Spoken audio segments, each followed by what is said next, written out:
हरे कृष्ण. सर्वांचं स्वागत आहे. श्री श्री राधा गोविंद इस्कॉन मंगळुरू तर्फे घेतला जाणारा हा लेव्हल 2 चा अभ्यासक्रम आहे, ज्यामध्ये आपण अध्याय 7वा ज्ञान विज्ञान योगचं अध्ययन करणार आहोत. तर प्रथम आपण मंगलाचरणने सुरुवात करुया. हरे कृष्ण. ओम हरे अज्ञानतिमिरान्धस्य कृष्ण। ज्ञानाञ्जनशलाकया चक्षुरुन्मिलितं येन तस्मै श्रीगुरवे नमः। श्रीचैतन्यमनोभीष्टं स्थापितं येन भूतले स्वयं रूप कदा मह्यं ददाति स्वपदान्तिकम्। हे कृष्ण करुणा सिन्धो दीनबन्धो जगत्पते राधाकान्त नमोऽस्तुते। राधे वृन्दावनेश्वरी वृषभानुसुते देवी कृष्णप्रेष्ठाय भूतले श्रीमते भक्तिवेदान्त स्वामी इति नामिने। नमस्ते निर्विशेष शून्यवादी पाश्चात्य देश तारिणी। जय हो श्री कृष्ण चैतन्य प्रभु नित्यानंद श्री अद्वैत गदाधर श्रीवासादि गौर भक्त वृंद। हरे कृष्णा कृष्णा कृष्णा हरे हरे, हरे राम राम राम हरे हरे। हरे कृष्ण सर्वांना. सर्वात प्रथम आपण श्रीला प्रभुपाद यांना साष्टांग प्रणाम करूया, ज्यांनी आपल्याला समजेल अशा साध्या सोप्या शब्दामध्ये भगवद्गीता समजावून सांगितली आणि त्यामुळे भगवद्गीतेचं हे ज्ञान आपण ग्रहण करू शकत आहोत. श्री श्री राधा गोविंद इस्कॉन मंगळुरूचे अध्यक्ष नामानिष्ठदास प्रभूजी यांना सादर प्रणाम करूया, ज्यांनी हा अभ्यासक्रम आपल्या सर्वांच्यासाठी बनवला आणि आपल्याला झूमच्या द्वारे उपलब्ध करून दिला. अन्वय माताजींना प्रणाम करते, ज्यांनी मला भगवद्गीता शिकवली. तसेच इस्कॉनच्या पूर्ण मराठी टीमला धन्यवाद देते. सर्वांना, उपस्थित असणाऱ्या सर्व भक्तांना सादर प्रणाम आणि सर्वांचं स्वागत. तर आपण अध्याय 7वा बघतोय, ज्ञान विज्ञान योग. आणि माझा आवाज वगैरे येतोय ना माताजी? होते कटकट होते माताजी। कट होत होता का? चालेल, परत आता कट झाला तर मला सांगा, मग मी व्हिडिओ ऑफ करते, नाहीतर मग चालू दे. तर सुरुवातीपासून होती। हरे कृष्ण हा हा माताजी। हा चालेल, मग मला परत आवाज जर का येईन असा झाला तर मग मला सांगा. हा, आता येतोय ना चालेल। सगळ्यांना? हा, चालेल. आता येते। तर हा, चालेल. तर आता या अध्यायामध्ये आपण ज्ञानाचं महत्व समजून घेतो आणि ज्ञान घेतल्याने आपली श्रद्धा बळकट होते असं आपण समजलं. आणि हे ज्ञान आपल्याला कोणाकडून घेतलं पाहिजे? तर प्रमाणित आध्यात्मिक गुरूंकडूनच घेतलं पाहिजे, अन्यथा योग्य ज्ञान आपल्याला मिळू शकणार नाही. तसंच दूषित ज्ञान घेतल्याने आपली श्रद्धा कमी होऊन आपण हा मार्ग सोडून अन्यत्र कुठेतरी भौतिकाकडे आकर्षित होण्याचाही धोका संभवतो. त्यासाठी परंपरेतून आलेल्या प्रमाणित आध्यात्मिक गुरूंकडूनच ज्ञान प्राप्त करून हे ज्ञान आचरणामध्ये आणलं पाहिजे. ज्ञान आचरणात आणणं म्हणजे विज्ञान, आणि याद्वारे कृष्णांच्या बरोबर जोडून घेतल्याने हा ज्ञान विज्ञान योग असा होतो. तर हे जे 7 ते 12 हे जे अध्याय आहेत, हे भक्तियोगाच्या मध्ये येतात. भक्तियोग हा जो विभाग आहे भगवद्गीतेचा, आणि खूप महत्वपूर्ण असे आणि अत्यंत आनंद देणारे असे हे अध्याय आहेत. तर आपण 15 श्लोक पूर्ण केलेले आहेत. 15व्या श्लोकामध्ये आपण दुष्कृतिनहा बद्दल समजून घेतलेलं आहे. दुष्कृतिनहा म्हणजे कृष्ण काय सांगतात, की जे आपल्या बुद्धीचा अयोग्य वापर करून कृती करतात, त्यांचे प्रयत्न हे चुकीच्या दिशेने असतात. आणि 4 प्रकारचे दुष्कृतिनहा आपण समजून घेतले. पहिला म्हणजे मूढहा, नंतर नराधम, तिसरा म्हणजे मायया अपहृत ज्ञानः, आणि चौथा म्हणजे आसुरम भावम आश्रितः. आता हे जे 4 दुष्कृतीना आहेत, ते कधीही भगवंतांना शरण जात नाहीत, त्यामुळे अर्थातच त्यांची अधोगती होते. तमोगुणाचा प्रभाव असल्याने चुकीची कार्य ते करीत असतात आणि त्यापुढे त्यांची गतीही त्याचमुळे तशीच होते. अज्ञान, तमोगुणाचा प्रभाव म्हणजे अर्थातच अज्ञान. आपण 14व्या अध्यायामध्ये जेव्हा 3 गुणांचा अभ्यास केलेला आहे, त्यावेळेला एक श्लोक बघितला होता बघा, की ऊर्ध्वम गच्छन्ति सत्वस्था मध्ये तिष्ठन्ति राजसा जघन्य गुण वृत्तीस्था अधो गच्छन्ति तामसा, म्हणजे तामसिक गुण असलेल्याची अधोगती होते, अधो गच्छन्ति तामसा. तेच इथे कृष्णांनी परत सांगितलेलं आहे. तर आता 16व्या श्लोकापासून आपण पुढे सुरुवात करूया, जिथे आता आपल्याला सुकृती नाहाच्या बद्दल जाणून घ्यायचंय.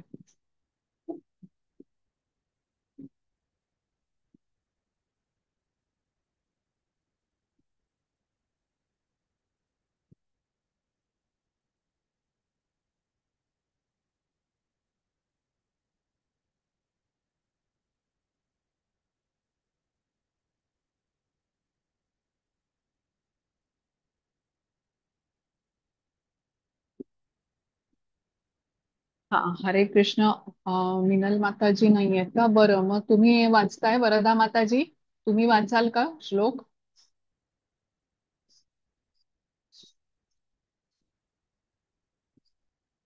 माताजी म्यूट आहात तुम्ही.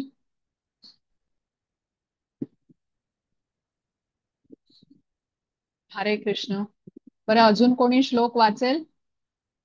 वाचू का माताजी? हो, वाचा वाचा ना योजना माताजी. हरे कृष्ण. हरे कृष्ण. चतुर्विधा भजन्ते माय जना सुकृतिनोऽर्जुन अर्थो जिज्ञासुरर्थार्थी ज्ञानी च भरतर्षभ. हरे कृष्ण. हरे कृष्ण. अनुवाद पण वाचा माताजी. हे भरत श्रेष्ठ अर्जुना, चार प्रकारचे पुण्यात्मा माझी भक्ती करीत असतात. आर्त, अर्थार्थी, जिज्ञासू आणि ज्ञानी. हरे कृष्ण माताजी. हरे कृष्ण. आता आधीच्या श्लोकामध्ये आपण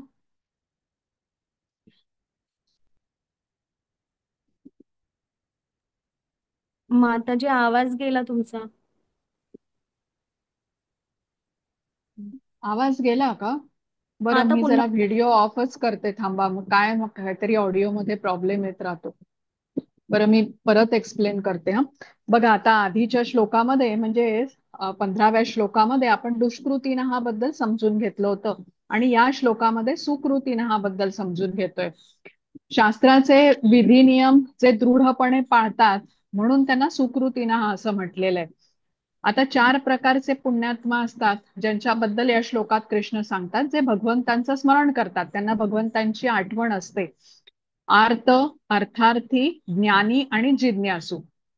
आर्त, आर्त म्हणजे काय? ज्यांना काहीतरी दुःख असतं आणि ते दूर व्हावं, आपल्या कष्टातून कष्टाचं निराकरण व्हावं, यासाठी ते भगवंतांकडे जातात.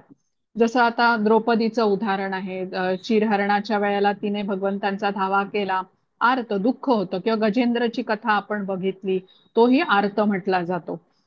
आता दुसरा जे पुण्यात्मा आहे ते अर्थार्थी. अर्थार्थी म्हणजे त्यांना संपत्तीचा लोभ असतो, धनप्राप्तीची इच्छा घेऊन ते भगवंतांकडे जातात.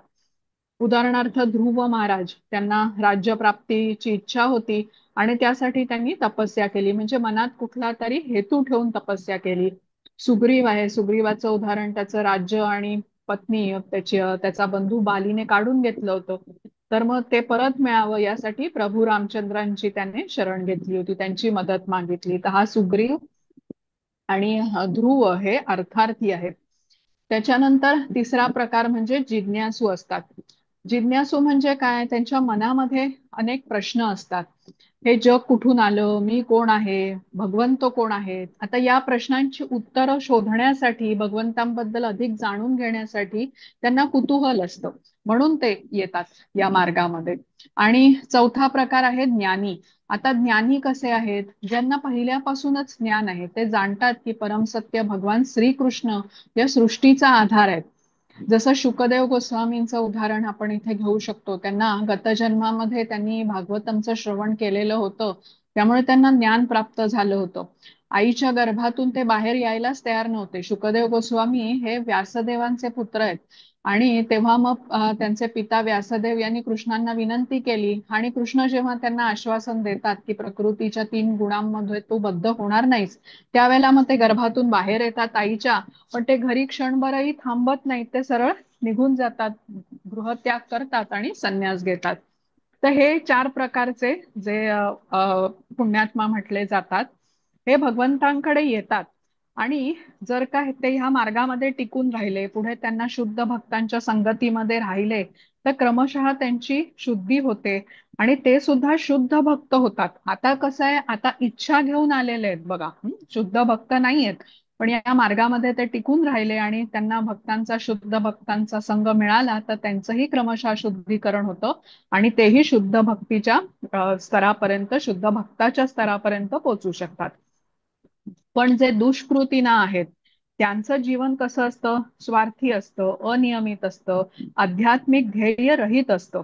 परंतु त्यांच्यापैकीही कोणी जर का योगायोगाने कुठल्या शुद्ध भक्ताच्या सहवासात आला, तर तोही शुद्ध होऊ शकतो. म्हणजे इथे आपल्याला काय समजून घ्यायचंय, की आर्त, अर्थार्थी, जिज्ञासू आणि ज्ञानी जोपर्यंत भौतिक कामनांमधून पूर्णपणे मुक्त होत नाही, तोपर्यंत शुद्ध भक्त बनू शकत नाही. जोपर्यंत मनुष्य सकाम कर्म करीत असतो किंवा भौतिक ज्ञानप्राप्तीची इच्छा त्याच्यामध्ये असते, तोपर्यंत तो दूषितच असतो. जेव्हा सर्व अनर्थांपासून तो मुक्त होतो, तेव्हाच शुद्ध अशा प्रेममयी भक्तीची तो प्राप्ती करू शकतो. आता पुढचा बघूया. 17वा. हा, हरे कृष्ण वाचता माताजी. हरे कृष्ण. हा, मिनल माताजी. हा. हा आल्या का? हा चालेल. हरे कृष्ण माताजी. हा, मी मिनल वैद्य हो हो वाचते. हो. हरे कृष्ण. तेषां ज्ञानी नित्ययुक्त एक भक्तिर्विशिष्यते प्रियो हि ज्ञानिनोत्यर्थ अहम सच मम प्रियः. हरे कृष्ण. हरे हा कृष्ण. यापैकी वाचा. जो पूर्ण ज्ञानी आहे आणि नित्य भगवत भक्तीमध्ये युक्त आहे, तो सर्वोत्तम आहे, कारण मी त्याला अत्यंत प्रिय आहे आणि तो मला अत्यंत प्रिय आहे. हरे कृष्ण माताजी. हरे कृष्ण. आता जे आर्त आहेत आणि अर्थार्थी आहेत, हे भौतिक लाभासाठी भगवंतांकडे येतात. जिज्ञासू भगवंतांच्या बद्दल जाणून घेण्यासाठी येतो, कारण त्याला भगवंतांच्या बद्दल जाणण्याबद्दल इच्छा असते, म्हणजे ज्याला म्हणतो ना, क्युरिओसिटी असते. आणि ज्ञानींना भगवंतांच्या बद्दल ज्ञान असल्याने ते शीघ्र भगवंतांच्या बरोबर जोडले जातात आणि भौतिक इच्छातून मुक्त होऊन पुढे शुद्ध भक्त बनू शकतात. आता आर्त, अर्थार्थी आणि जिज्ञासू आणि ज्ञानी या चार सुकृतींहा पैकी ज्ञानी जो असतो ना, त्याला परमसत्याचं ज्ञान आहे. तसंच जो भगवत भक्तीमध्ये युक्त, म्हणजे त्याने जाणलं असल्याने तो भगवत भक्तीमध्ये युक्त पण आहे. पण भगवंत काय म्हणतात, की तो सर्वोत्तम आहे ज्ञानी, कारण मी त्याला अत्यंत प्रिय आहे आणि मलाही तो अत्यंत प्रिय आहे. आता जो ज्ञानी आहे ना, तो स्वतःला शरीरापासून भिन्न मानतो, म्हणजे शरीर आणि आत्मा ह्याच्यातला फरक तो जाणतो, कारण त्याने ज्ञान घेतलेलं आहे अर्थात. तर क्रमशः उन्नत झाल्यावर त्याला परमसत्याचं पूर्ण ज्ञान होतं आणि तोही शुद्ध भक्त होऊ शकतो. मी भगवंतांचा सेवक आहे या स्वरूप स्थितीची त्याला अनुभूती होऊ शकते. आर्त, अर्थार्थी आणि जिज्ञासू हे जे आहेत ना, हे शुद्ध भक्तांच्या संगतीमध्ये जोडून राहिले, तर ह्या भक्तांच्या संगतीमुळे त्यांच्यामध्येही बदल घडून येतात आणि क्रमशः तेही शुद्ध होतात. आणि भगवंत इथे सांगतात, की ज्ञानी त्यांना सर्वाधिक प्रिय असतो, कारण त्याला भगवंतांच्या दिव्यत्वाची प्रचिती असते किंवा शुद्ध ज्ञान त्याला प्राप्त झालेलं असतं आणि तो सदैव भगवंतांच्या भक्तीमध्ये युक्त राहतो. आर्त कसा आहे, त्याचं दुःख दूर झालं, त्याचा कष्ट दूर झाले, तर तो कदाचित टिकून राहणार नाही या मार्गामध्ये. किंवा अर्थार्थी आहे, धनसंपत्तीची इच्छा घेऊन आलेला आहे, धनसंपत्ती प्राप्त झाली तर तो दूर जाऊ शकतो या मार्गातून. किंवा जिज्ञासूची जिज्ञासा टिकून राहिली तर तो प्रगत होईल. पण ज्ञानी कसा आहे, भक्तीमध्ये भगवंतांच्या बरोबर जोडून घेतल्याने तो हा मार्ग सोडून जात नाही. आता पुढचा बघू, 18वा. हा, हरे कृष्ण. हरे कृष्ण. उदारा सर्व एवैते ज्ञानी त्वात्मैव मे मतम् आस्थितः स हि युक्तात्मा मामेवानुत्तमां गतिम्. हरे कृष्ण. हरे कृष्ण. निसंशय हे सर्व भक्त उदार आहेत, परंतु जो माझ्या ज्ञानामध्ये स्थित झाला आहे, त्याला मी माझ्या स्वतःप्रमाणेच मानतो. माझ्या दिव्य सेवेमध्ये युक्त झाल्यामुळे तो नक्कीच माझी सर्वोच्च आणि सर्वोत्तम लक्ष्याची प्राप्ती करतो. हरे कृष्ण. हरे कृष्ण. आता भगवंत इथे सर्वांना उदार असे म्हणतात, कारण ते सर्वजण भगवंतांकडे आलेले आहेत. म्हणजे जोडून घ्यायला आलेले आहेत, भगवंतांचं स्मरण त्यांनी केलेलं आहे. आता ज्ञानी जरी भगवंतांना अधिक प्रिय असला तरी भगवंत म्हणतात की आर्त, अर्थार्थी आणि जिज्ञासू कोणत्याही हेतूने का असेल पण माझ्याकडे आले आहेत, त्यामुळे ते पुण्यात्मेच आहेत. म्हणून भगवंत सर्व प्रकारच्या या भक्तांना उदारा असं म्हणतात. आता काही इच्छा लाभ प्राप्त व्हावा म्हणून भगवंतांकडे आलेल्या भक्तांचाही भगवंत स्वीकार करतात आणि यांना भगवंतांच्या बद्दल प्रेम असते म्हणून ते याचना घेऊन भगवंतांकडे येतात. तर आता जरी त्यांना लाभप्राप्ती झाली तरी ते भक्तीमध्ये जर का जोडून राहिले तर क्रमशः प्रगतीही करतात. आणि ज्ञानी तर कसं आहे, आपण म्हटलं की तो भगवंतांच्या सेवेमध्ये सतत रममाण असतो, सतत भगवंतांचं त्याला स्मरण असतं. आणि अशा भक्तांपासून भगवंतही वेगळे राहत नाही. तिथे भगवंत म्हणतात की भक्त सदैव माझ्या हृदयात आहेत आणि मी सदैव त्यांच्या भक्तांच्या हृदयामध्ये आहे.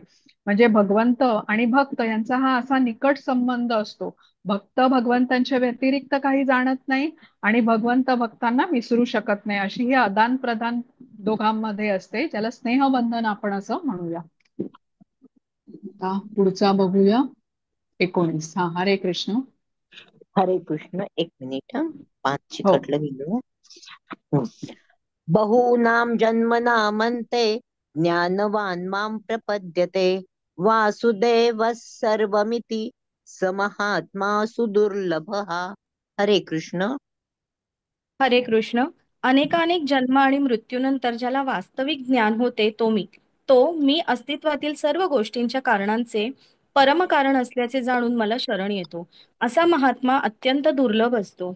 हरे कृष्ण.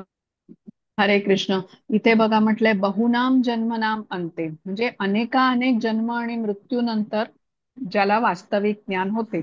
आता आर्त, अर्थार्थी, ज्ञानी आणि जिज्ञासू यामध्ये ज्ञानी श्रेष्ठ आहे असं भगवंत म्हणाले, कारण तो प्रेमाच्यामुळे भगवंतांकडे आलेला आहे. पण अशी ही जी भावना आहे ही एका जन्मात निर्माण होऊ शकत नाही. आर्त, अर्थार्थी आणि जिज्ञासू भगवंतांचं स्मरण करतात, पण ज्ञानी भगवंतांना शरण जातो. प्रपद्यते हा शब्द आहे, प्रपद्यते म्हणजे शरण येतो. तर भगवंतांना शरण जाण्याचं महत्व आपण जाणून घेतलेलं आहे. म्हणजे दुस्तर अशा मायाशक्तीला तरून जाण्यासाठी जे मायेचे अधिपती आहेत, कृष्ण आहेत, त्यांनाच आपल्याला शरण जावं लागतं. भौतिक जगामधली मायाशक्तीच्या पाशातून मुक्त होण्यासाठी भगवंतांची शरणागती आपल्याला घ्यावी लागेल आणि शरणागती घेण्यासाठी ज्ञान घ्यावं लागेल, म्हणजे आपल्याला बोध घ्यावा लागेल. तर जेव्हा बोध होईल तेव्हा समजेल की कृष्ण कसे आहेत, वासुदेव सर्वमिती आहेत. प्रकृतीच्या 3 गुणांच्या प्रभावामुळे आपण कृष्णांच्या या स्वरूपाला समजू शकत नाही, म्हणून बद्ध जीव म्हटले जातो, जे मायेच्या अधीन आहे. आणि त्यामुळे कृष्णांना समजून घ्यायला आपण असमर्थ असतो. म्हणून केवळ आपल्या बुद्धीने आपण कृष्णांना जाणून घेऊ शकत नाही, त्यांच्या स्वरूपाचा बोध आपल्याला होत नाही. तर कृष्ण आपल्या हृदयामध्ये परमात्मा म्हणून स्थित आहेत आणि विविध शक्तींनी ते चराचरामध्ये व्याप्त आहेत. हे ज्ञान समजून कृष्णांना शरण जाणं ही स्थिती एका जन्मामध्ये संभव नसते. म्हणून इथे बहुनाम जन्मनाम अंते असं म्हटलेलं आहे. तर कृष्ण परम सत्य आहे, साक्षात श्री भगवान श्रीकृष्ण आहेत. हे आपल्या शक्तींनी सर्वत्र व्यापक आहेत. हे म्हणजेच वासुदेव सर्वमिती आहेत. जो हे जाणतो आणि त्याचबरोबर भगवंतांच्या गुणांकडे आकर्षित होतो, त्यांना शरण जातो, असा महात्मा दुर्लभ म्हटलेला आहे. आता पुढे बघूया. हरे कृष्ण. हरे कृष्ण. 20. कामैस्तैस्तैर्हृतज्ञानः प्रपद्यन्तेऽन्यदेवताः तं तं नियमम् आस्थाय प्रकृत्या नियता स्वया. हरे कृष्ण. हरे कृष्ण. ज्यांचे ज्ञान भौतिक कामनांनी हिरावलेले आहे ते अन्य देवदेवतांना शरण जातात आणि आपल्या स्वभावानुसार आराधनेच्या विशिष्ट विधिविधानांचे पालन करतात. हरे कृष्ण. हरे कृष्ण. आता जे लोक भौतिकाबद्दल अनासक्त आहेत ते कृष्णांना शरण जाऊन त्यांच्या प्रेममयी सेवेमध्ये युक्त होतात. आणि ज्यांना भौतिक इच्छा आहेत असे लोकही आपल्या या इच्छा घेऊन कृष्णांकडे जातात. तेही क्रमशः भौतिकाबद्दल अनासक्त होतात. म्हणजे मनुष्य भौतिक इच्छातून मुक्त असला किंवा त्याच्या भौतिक इच्छा असल्या किंवा भौतिकातून अनासक्त होण्यासाठी प्रयत्न करत असला तरी जेव्हा तो भगवंतांना शरण जाऊन हे प्रयत्न करतो तेव्हा ते त्याच्यासाठी हितकारक ठरतं. म्हणजे परिस्थिती कोणतीही असेल, भगवंतांच्या बरोबर जोडून घेण्यातच जीवाचं हित असतं. पण काही लोक ज्यांच्या अनेक भौतिक इच्छा आहेत ते त्या पूर्ण करण्यासाठी देवदेवतांचा आश्रय घेतात. भगवंतांचा घेत नाहीत, कृष्णांचा घेत नाहीत, तर रजोगुण आणि तमोगुणाच्या प्रभावामुळे ते असं करतात. आणि ते वेगवेगळ्या देवतांची उपासना करतात, व्रतवैकल्य करतात आणि ज्या असंख्य भौतिक इच्छा त्यांच्या मनात असतात ते प्राप्त करणं हे त्यांचं ध्येय असतं. तर या पलीकडे भगवंतांची प्राप्ती कशी करायची, कृष्ण भावनाचा स्वीकार करायचा हा विचार मग त्यांच्या मनात येत नाही. म्हणजे त्यांना श्रद्धा असते पण ती भगवंतांवर नसते, कारण ते अज्ञानी म्हटलेले आहेत. आता आपण त्या लहान मुलाचं उदाहरण बघितलं होतं बघा, जो आपल्या आईकडे रस्त्यावर असलेल्या गाडीवरची मिठाई मागतो, ज्याच्यावरती माशा घोंगावतायत. तर आई त्याला सांगते की ही मिठाई तुला मी दुसऱ्या चांगल्या दुकानातून घेऊन देते, ही अशी रस्त्यावरची मिठाई खाल्लीस तर तुझं पोट खराब होईल. आई वडील कसं नेहमी मुलांच्या रक्षणार्थ सांगतात, पण हा मुलगा जर का त्या रस्त्यावरच्या दुकानामध्ये जाऊन मिठाई मागू लागला तर तो दुकानदार पैसे घेईल आणि त्याला मिठाई देऊन टाकेल. त्याच्या मालाची विक्री होते, त्यामुळे तो मुलाला कधीच सांगणार नाही की ही मिठाई तू विकत घेऊ नकोस. असा सल्ला केवळ आई वडीलच देतील, कारण ते हितचिंतक आहेत. तसंच देवदेवता भौतिक इच्छा पूर्ण करतात आणि जेव्हा त्यांची उपासना केली जाते, पूजा केली जाते, पण या भौतिक इच्छा आपल्याला भौतिकामध्ये अधिकच बद्ध करतात. आता असुरांचं उदाहरण आहे बघा. देवतांकडे जाऊन त्यांनी भौतिक इच्छा प्राप्तीचं वरदान मागितलं. आणि रावणाचं उदाहरण आहे, हिरण्यकश्यपूचं उदाहरण आहे. आणि असंच वरदान त्यांनी प्राप्त केलं, देवतांनी त्याला मान्यता दिली. आणि पुढे काय झालं हे आपल्याला सगळ्यांना माहिती आहे. तर भगवंतांकडे हे का नाही जात? तर भगवंत कसे आहेत बघा, ते इच्छापूर्ती, भौतिक इच्छांची पूर्ती करत नाहीत. भगवंत प्रथम हृदय शुद्धी करतात. जसं आता ध्रुवचं उदाहरण आहे. ध्रुव महाराज राज्य प्राप्तीसाठी भगवंतांकडे गेले, तपस्या करण्याच्या मागे कारण काय होतं की प्रथम राज्य प्राप्तीचं. पण भगवंतांनी चित्तशुद्धी केली, तपस्या करण्यामुळे चित्तशुद्धी झाली आणि त्याच्यानंतर मग ध्रुव लोक बहाल झाला. तर इथे लक्षात ठेवायला पाहिजे की आपल्याला देवता, त्यांचे उपासक, त्यांनी दिलेलं वरदान हे सर्व भौतिक स्वरूपाचं असतं. भौतिक स्वरूप म्हणजे काय? तात्पुरत्या स्वरूपाचं, ते नश्वर आहे, काही काळ टिकणार आहे. पण जो भगवंतांबरोबर संबंध जोडून घेतो त्याचा मात्र कधीच नाश होत नाही. तर यस सर्वेषु भूतेषु नश्यत्सु न विनश्यती, पुढे 8व्या अध्यायातला तो 20वा श्लोक आहे, त्याच्यामध्ये कृष्ण म्हणालेले आहेत. कारण कृष्ण कसं आहे, सुहृदम सर्व भूतानाम आहेत. आपल्यासाठी जे श्रेयस असेल, म्हणजे सर्वतोपरी जे हिताचं असेल ना, तेच ते करतात. आणि ही शक्ती केवळ कृष्णांमध्ये आहे, कारण ते साक्षात परम पुरुषोत्तम भगवान आहेत. त्यांची भक्ती सेवा करूनच आपले अनर्थ दूर होतात, तेव्हा चित्तशुद्धी होते. ही गोष्ट देवतांची उपासना केल्याने साध्य होत नाही, कारण देवता ही कृष्णांच्या अधीन आहेत. त्यांची शक्ती ही काही विशिष्ट कार्यापुरतीच मर्यादित आहे. आता 21वा बघू आपण. हा, हरे कृष्ण. हरे कृष्ण. यो यो यां यां तनुं भक्तः श्रद्धयार्चितुमिच्छति तस्य तस्याचलां श्रद्धां तामेव विदधाम्यहम्. हरे कृष्ण. हरे कृष्ण. मी परमात्मा रूपाने प्रत्येकाच्या हृदयात स्थित आहे. जेव्हा मनुष्य विशिष्ट देवतेची उपासना करण्याची इच्छा करतो तेव्हा त्या विशिष्ट देवतेवर मी त्याची श्रद्धा दृढपणे स्थिर करतो, जेणेकरून तो त्या देवतेची उपासना करण्यात स्वतःला समर्पित करू शकतो. हरे कृष्ण. हरे कृष्ण. बघा, प्रत्येकाच्या हृदयामध्ये भगवंत परमात्मा म्हणून स्थित आहेत.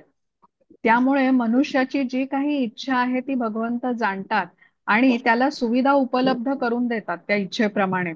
पण इच्छा करण्याचं स्वातंत्र्य जीवाकडे दिलेलं आहे. जीव ज्या इच्छा करेल त्या बऱ्या असतील, वाईट असतील, यामध्ये भगवंत हस्तक्षेप करत नाहीत. कारण जीवाला हे आंशिक स्वातंत्र्य दिलं गेलं आहे, ज्याद्वारे जीव आपल्या भौतिक इच्छा पूर्ण करू शकेल. मग कोणी विचार करेल की भगवंत म्हणजे या सर्व सुविधा उपलब्ध करून देतात म्हणजे भौतिकाच्या बंधनामध्येच पाडतात. बघा, भगवंतांनी सुविधा जरी उपलब्ध करून दिल्या असतील तरी जीव इच्छा करतो, कारण जीवाला आंशिक स्वातंत्र्य दिलं आहे. जर का सगळंच भगवंतच नियंत्रित करत असतील तर मग या स्वातंत्र्याला काही अर्थच उरणार नाही. त्यामुळे जीवाकडे हे आंशिक स्वातंत्र्य आहे आणि त्या आंशिक स्वातंत्र्याच्या अनुसार जेव्हा जीव इच्छा करतो आणि भगवंत त्याच्या इच्छेनुसार त्याला त्या गोष्टी प्रदान करतात. पण आपल्याला माहिती आहे की भौतिक इच्छा ठेवल्या तर भौतिकामध्येच अडकणार आपण. त्यासाठी भौतिक इच्छा न ठेवता भगवंतांची सेवा, भक्ती करण्याची आपण इच्छा ठेवली तर आपली प्रगती होऊ शकते. तर सर्व जीव हे भगवंतांच्या अधीन असतात. जीव म्हणजे मनुष्य पण आहेत, पशु पक्षी प्राणी देवता सर्वजण हे भगवंतांवरच अवलंबून आहेत. जसं की आता जीव स्वतःच्या इच्छेने देवतांची उपासना करू शकत नाही असं इथे म्हटलेलं आहे तात्पर्यामध्ये. भगवंतांच्या इच्छेशिवाय देवता कोणाला वरदानही देऊ शकत नाहीत. आता मनुष्याला ज्या गोष्टी हव्या आहेत त्याप्रमाणे तो त्या त्या देवतेची उपासना करतो. जसं कोणाला उत्तम स्वास्थ्य हवं असेल तर तो सूर्यदेवाची उपासना करतो. ज्याला विद्या हवी आहे, विद्या प्राप्त करायची आहे, तो सरस्वती देवीची उपासना करतो. आणि म्हणजे जीवाला ज्या काही विशिष्ट गोष्टी हव्या असल्याने भगवंतच त्या जीवाला त्या विशिष्ट देवतेकडून हवं ते वरदान प्राप्त करून घेण्यासाठी प्रबळ इच्छेने प्रेरित करतात. म्हणजे ज्याला विद्यार्जन करण्याची इच्छा आहे त्याला भगवंत सरस्वती देवीकडे जाण्यासाठी प्रेरित करतात. आता भगवंत तर हृदयात परमात्मा म्हणून स्थित आहे, त्यामुळे ते आतून प्रेरणा देतात त्या विशिष्ट देवतेची उपासना करण्याची. आणि अशी प्रेरणा देवता मात्र कोणत्या जीवामध्ये निर्माण करू शकत नाहीत. त्यांना हेच स्वातंत्र्य नसते, ही शक्ती त्यांनाच असते. देवदेवता हे भगवंतांचे सेवक आहेत आणि भगवंतांच्या आज्ञेचं ते पालन करतात. भगवंत देवदेवतांच्याही हृदयात परमात्मा म्हणून स्थित आहे, त्यामुळे ते देवतांच्या द्वारे जीवाची इच्छा पूर्ण करण्याची व्यवस्था करतात. म्हणजे जीव आणि देवदेवता हे स्वतंत्र म्हणता येणार नाही, दोघंही भगवंतांच्या इच्छेवरच अवलंबून आहेत. आता 22वा बघू. हरे कृष्ण. हरे कृष्ण. तया श्रद्धया युक्तस्तस्याराधनमीहते लभते च ततः कामान् मय्यैव विहितान् हितान्. हरे कृष्ण. हरे कृष्ण. अशा श्रद्धेने युक्त होऊन तो विशिष्ट देवतेची कृपा संपादन करण्याचा प्रयत्न करतो आणि आपले इच्छित भोग प्राप्त करतो. परंतु वस्तुतः हे लाभ केवळ मीच प्रदान करतो. हरे कृष्ण. हरे कृष्ण. बघा, आधीच्या श्लोकात आपण समजून घेतलं की जीव आणि देवदेवता पूर्ण स्वतंत्र नाहीयेत, भगवंतांच्या इच्छेवर ते विसंबून आहेत. तर त्यामुळे भगवंतांच्या अनुमतीशिवाय देवता आपल्या भक्तांना कुठलंही वरदान देऊ शकत नाहीत. आता जीवाला याचं विस्मरण असतं की भगवंतांच्या इच्छेविना काहीच होऊ शकत नाही, पण देवतांना मात्र हे स्मरण असतं की ही शक्ती देवतांना भगवंतांकडून येते ही. त्यामुळे लोक देवदेवतांची उपासना करतात, व्रतवैकल्य करतात आणि त्यांच्या ज्या काही भौतिक इच्छा आहेत त्या पूर्ण करून घेतात. हे भगवंतांच्या अनुमती आणि व्यवस्थेमुळेच होऊ शकत असतं. पण अल्पज्ञानी जीवाला हे माहिती नसल्याने विविध इच्छा घेऊन तो देवतांकडे जातो. पण शुद्ध भक्त कसा आहे, भगवंतांची शक्ती त्याला माहिती आहे, तो भगवंतांकडे जातो त्याची काही इच्छा असेल तर. आता खरं तर शुद्ध भक्त भगवंतांची प्रेमपूर्वक एवढी सेवा करतो तेव्हा कुठली लाभेच्छा मनामध्ये ठेवत नाही. आणि भगवंत आपण म्हणतो ना भक्तवत्सल आहेत, त्या भक्ताच्या काय ज्या गरजा आहेत जीवनावश्यक गोष्टींच्या त्या सर्व ते पुरवतात, त्याचं रक्षण करतात. आता बहुतांश लोक जे देवदेवतांची उपासना करतात त्यांच्या असंख्य भौतिक इच्छा मनामध्ये असतात, रजोगुणाचा प्रभाव असतो त्यांच्यावरती आणि भौतिकामध्ये इंद्रिय तृप्ती करण्यामध्ये ते अत्याधिक आसक्त असतात. आणि त्यासाठी या इच्छा पूर्ण होण्यासाठी ते देवतांची उपासना करतात. आणि भगवंत कसे आहेत, अयोग्य इच्छांची पूर्तता करत नाही. भगवंत आपल्यासाठी जे श्रेयस आहे, श्रेयस म्हणजे सर्वतोपरी हिताचं आहे तेच करतात. त्यामुळे भगवंतांची भक्तिमय सेवा आणि देवतांची उपासना या दोन भिन्न गोष्टी आहेत. देवतांची उपासना ही भौतिक स्वरूपाची आहे आणि लाभही भौतिक स्वरूपाचेच प्राप्त होतात. भगवंतांची भक्तिपूर्ण सेवा ही आध्यात्मिक स्वरूपाची आहे आणि आध्यात्मिक लाभ म्हणजे काय, तर जन्म मृत्यूच्या चक्रातून आपली कायमची सुटका होते, आपल्याला असं सांगितलेलं आहे. आता 23वा श्लोक बघू आपण. हरे हरे कृष्ण. कृष्ण. अंतवत्तु फलं तेषां तद्भवत्यल्पमेधसां देवान् देवयजो यान्ति मद्भक्ता यान्ति मामपि. हरे कृष्ण. हरे कृष्ण. अल्पबुद्धी लोक देवतांची उपासना करतात आणि त्यांना प्राप्त होणारी फळे मर्यादित व अनित्य असतात. देवतांचे उपासक देवलोकांची प्राप्ती करतात, पण माझे भक्त अखेर माझ्या परमधामाची प्राप्ती करतात. हरे कृष्ण. हरे कृष्ण. बघा, आधीच्या 22व्या श्लोकाच्या तात्पर्यामध्ये श्रीला प्रभुपादांनी लिहिलंय की भगवत धामामध्ये परत जाऊ इच्छिणाऱ्या जीवासाठी भौतिक इच्छा विघ्नकारी असतात, म्हणजे बंधन करतात त्यामुळे अल्पबुद्धी जीवांना इच्छित असलेले भौतिक लाभ विशुद्ध भगवत भक्ताला प्रदान करण्यात येत नाहीत. कारण असे इच्छित लाभ प्राप्त झाल्यामुळे अल्पबुद्धी जीव भगवंतांच्या भक्तिपूर्ण सेवेमध्ये युक्त होण्यापेक्षा प्राकृत जगतातील देवदेवतांची उपासना करण्यास अधिक महत्व देतो. जे आपण समजून घेतलं की कृष्णांची शक्ती आणि देवदेवतांची शक्ती ही पूर्ण भिन्न आहे. देवतांची उपासना भौतिक स्वरूपाची म्हटलेली आहे आणि ज्याने लाभ प्राप्त होतात तेही भौतिक स्वरूपाचे असतात, जे आपल्याला भौतिकाच्या बंधनामध्ये अधिकच अडकवतात. आता देवतांची उपासना ही भौतिक म्हटलेली आहे आणि त्यामुळे अशी उपासना करून मिळणारी फळं पण भौतिक स्वरूपाची, म्हणजे तात्पुरत्या स्वरूपाची असतात. आता जे लोक देवतांची उपासना करतात त्यांना देवलोकांची प्राप्ती होते. जसं की सूर्याची उपासना जो करतो त्याला सूर्यलोकाची प्राप्ती होऊ शकते. चंद्राची उपासना करणाऱ्याला चंद्रलोकाची प्राप्ती होऊ शकते. म्हणजे देवतांची उपासना करणाऱ्याला भगवत धामाची प्राप्ती होऊ शकत नाही, हे महत्वाचं आहे. देवतांचे जे लोक आहेत ते भौतिक स्वरूपाचेच म्हटले जातात. मनुष्य जरी या लोकांपर्यंत पोचला तरी जन्म मृत्यूच्या चक्रातून सुटू शकत नाही. केवळ भगवत धामाची प्राप्ती झाल्यानंतरच जन्म मृत्यूच्या चक्रातून सुटका होते. जसं देवतांकडून प्राप्त केलेले हे जे लाभ असतात ते क्षणभंगूर स्वरूपाचे असतात, कालांतराने तेही नष्ट होतात, कारण ते भौतिक स्वरूपाचे असतात. आणि हे भौतिक जग, या जगामधले सर्व जीव, तसंच देवदेवता पण आणि त्यांच्याकडून प्राप्त झालेले सर्व लाभ हे नश्वर स्वरूपाचे आहेत. पण कृष्ण भावना भावित भक्ताला सच्चिदानंद जीवनाची प्राप्ती होते. कारण कृष्ण कसे आहेत, भक्तवत्सल आहेत, त्यांची कृपा ही अपार आहे आणि आपल्या भक्तांवर अशा प्रकारच्या कृपेचा ते वर्षाव करतात. जे लाभ आता हे सर्व भगवंतांकडून प्राप्त होणारे लाभ आहेत, हे देवतांकडून प्राप्त झालेल्या लाभापेक्षा अगदी भिन्न असतात. कृष्ण कसे श्रेयस म्हटलं जातं ना, जे आपल्यासाठी श्रेयस्कर आहे तेच करतात ते. आता इथे बघा स्पष्टपणे सांगितलंय की जो कृष्णांची उपासना करतो तोच भगवत धामामध्ये म्हणजे गोलोक वृंदावनात किंवा वैकुंठ लोकामध्ये जाऊ शकतो. देवदेवता हे कृष्णांच्या विराट अशा विश्वरूपाचे भाग आहेत. म्हणून देवदेवतांची उपासना केली तरी भगवत धामाची प्राप्ती होईल असं काही भाष्यकार सांगतात. तर कृष्ण म्हणतात ना की चंद्र सूर्य हे माझे नेत्र आहेत. मग इतर देवदेवतांची उपासना करून कृष्णांची प्राप्ती करता येते हे ज्ञान अपूर्ण म्हटलेलं आहे. त्यामुळे देवदेवतांची उपासना करणाऱ्यालाही अल्पज्ञानी म्हणतात. आता माणसाने बघा, अन्न खाण्यासाठी एकमेव मार्ग आपल्याला माहितीये की मुखावाटे आपल्याला उदराला अन्न द्यावं लागतं. कान आहे, नाक आहे, डोळे आहेत, हातपाय आहेत, हे शरीराचे वेगळे वेगळे भाग आहे. म्हणून त्यांना अन्न दिलं तर ते शरीराला मिळत नाही. शरीराचे विविध अवयव जरी असले तरी त्यांना दिलेलं अन्न हे शरीराला मिळतं, हे ज्ञान कसं अपूर्ण ज्ञान म्हटलं जातं. त्याचप्रमाणे देवदेवतांची आराधना करण्याचं ज्ञान जे आहे ना, हे अपूर्ण स्वरूपाचं असतं. आता अशा लोकांना वाटतं की देवदेवता या कृष्णांच्या एवढ्या श्रेष्ठ आहेत असं ते समजतात. देवता या कृष्णांच्या बरोबरीने श्रेष्ठ नाहीत, हे आपल्याला समजून घेतलं पाहिजे. आता भागवतांमध्ये सांगण्यात आलेलं आहे की म्हणजे ही तुलना केलेली आहे की जो ब्राह्मण असतो ते श्रीकृष्णांचं मस्तक आहे, या क्षत्रिय ह्या भुजा आहेत, वैश्य हे उदर आहे आणि क्षुद्र हे पाय आहेत. तर ही तुलना बघून आपण असं समजतो का की जीवात्मा म्हणजेच कृष्ण आहेत? तर नाही. म्हणजे हे अपूर्ण ज्ञान म्हटलं जातं. पूर्ण ज्ञान काय आहे तर देवदेवता आणि जीव हे दोघंही कृष्णांचे अंश आहेत. देवतांची आराधना करून मिळणारं फळ हे तात्पुरत्या स्वरूपाचं किंवा अनित्य आहे आणि ते काही कालांतराने नष्ट होणार आहे.